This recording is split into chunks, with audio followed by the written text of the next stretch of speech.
Gracias, señor presidente, señoras y señores ediles y legisladores.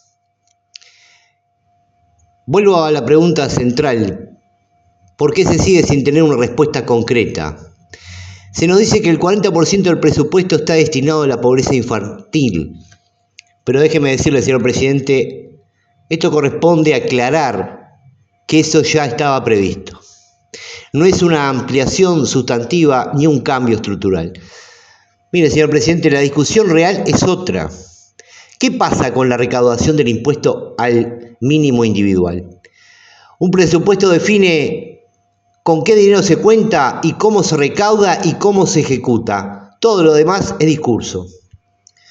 Si se me permite, señor presidente, sería muy importante que la señora alcaldesa Antía del municipio CH sea convocada en carácter urgente para explicar por qué actúa de una manera monológica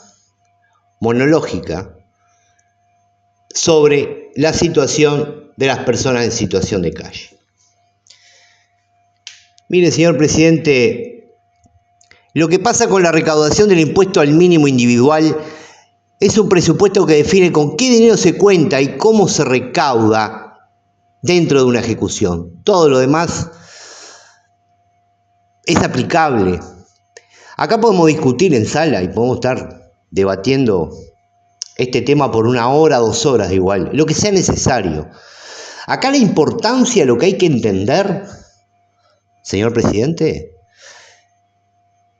es entender cuál es la verdadera situación que atraviesan las personas que deambulan. Esos compatriotas uruguayos que los tenemos excluidos por diferentes puntos del territorio de la República Oriental del Uruguay. Mire, señor presidente, ¿por qué está interesante convocar a la alcaldesa del municipio CH, la señora Antía, para que dé explicaciones? Porque el municipio B, señor presidente, en el presupuesto del 23, tuvo un abordaje junto a la UDELAR, la Universidad de la República, a un grupo de personas que conocen de primera mano, señor presidente, cómo es la problemática de situación de calle. Y por aquel entonces, señor presidente, la alcaldesa Silvana Pizano tuvo la gran oportunidad de poder articular con la pobreza. Y por ahí se logró hacer, con personas en situación de calle, trabajar y hacer un mapeo sobre todo el territorio del municipio B. La pregunta es muy simple, señor presidente, y lo vamos a decir acá en sala. ¿Por qué la alcaldesa del CH, la señora Antía, no hace un mapeo en el CH? Porque se puede hacer perfectamente un mapeo del departamento y del territorio. Un mapeo del municipio, como también se puede mapear el municipio E, se puede mapear el municipio A y todos los municipios, hacer un mapeo para entender dónde estamos parados, señor presidente, para entender cuál es la lógica de la problemática de calle, para entender con números y cifras cuánta población en calle sigue estando. Y debemos entender, señor presidente, que como Estado estamos siendo flojos a la hora de entender esas problemáticas, señor presidente. Se anunció un gasto adicional de 140 millones el primer año, señor presidente, y 240 millones en el último. Ahora bien, yo pregunto, ¿cuánto de eso llega efectivamente a la pobreza infantil? ¿Cómo llega y en qué tiempos? ¿Y cuál será el impacto real en territorio? Porque si no atendemos la pobreza infantil, señor presidente, vamos a seguir teniendo seguramente más adelante mucha más población en calle. Está estipulado más de 11.000 personas en situación de calle para el 2030. Y estamos ahí al umbrales del 2030, señor presidente. Estamos tratando un tema serio. Ahora, señor presidente, se habla del diálogo con la seguridad social para esconder nuevas fuentes de financiamiento correcto, pero la realidad no espera el diálogo, señor presidente. Porque esto no se trata solo con dinero, aunque sin el dinero no hay política social posible. señor presidente. Una persona que no come no puede aprender. Un niño sin libros no puede estar estimulado y sin contención nace en el futuro ilimitado, señor presidente. La diferencia entre un niño que nace en un contexto con otro en la ideología es material, afectiva y educativa. No podemos caer, señor presidente, en ese pensamiento cuestionado, porque es necesario decirlo con honestidad. Estos problemas no comenzaron ahora, señor presidente. Son el resultado de décadas de postergación. Ahora bien, señor presidente, se habla de derechos, se habla de inclusión, de infancia, pero vuelvo a reiterar y remarco en esto. El municipio CH aplica la ley de faltas de forma represiva, criminalizando la pobreza y mutilando y expulsando a quienes menos tienen. No es la política del Ministerio de Desarrollo Social que aplica la ley de faltas. Tampoco lo puede hacer el Ministerio del Interior, porque si no tendríamos que estar aplicando la ley en todo su contexto. No. El CH, la alcaldesa Antía comenzó a aplicar la ley de falta. Entonces, si un municipio aplica la ley de faltas, hay personas que siguen reclamándole al MIDES en notas de prensa, en notas radiales y en medios de comunicación, como que la problemática la tiene el Ministerio de Desarrollo Social. El Ministerio de Desarrollo Social, gobernado por el actual ministro Gonzalo Sibila, es la punta del iceberg, es una pata de las tantas patas que tiene que tener el Estado para poder abrazar esta problemática. Por eso vuelvo a remarcar que el municipio CH aplica la ley de faltas de forma represiva. Esa es la verdadera situación. Eso es lo que hay que entender. No es el MIDES el que está aplicando la ley de faltas.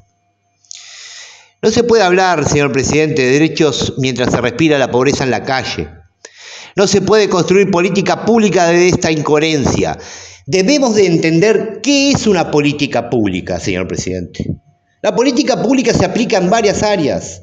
La política pública de la salud, la política pública de la vivienda, la política pública de la situación de calle, la política pública en todo su contexto. Para eso, cuando hacemos política, y a los que nos encanta hacer la política, hablar de estas políticas públicas o hablar de la política o de esta política es intentar mejorar la situación de la vida de las personas. Por eso digo, señor presidente, esto no es técnico, tampoco es administrativo, es un tema político que la alcaldesa de CH lo aplicó y por eso merece ser llamada a sala, señor presidente, para que se trate de primera mano, urgente, porque intenta reprimir a las personas en situación de calle.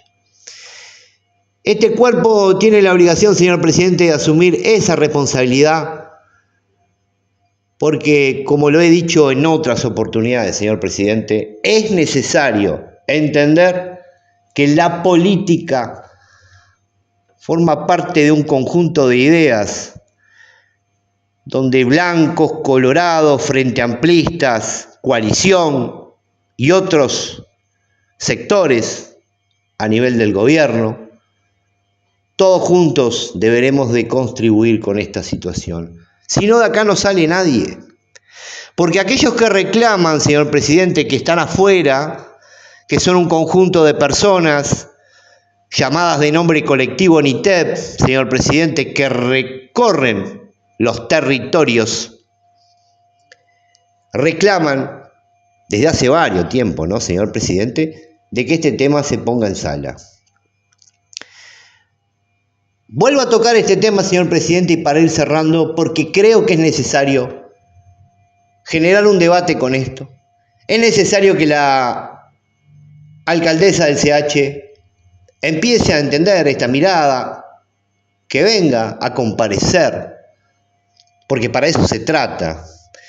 Ya que hablamos del mundo de la democracia, señor presidente, hablamos de que la democracia tiene esa mirada que puede percibir un perfume democrático en un país democrático.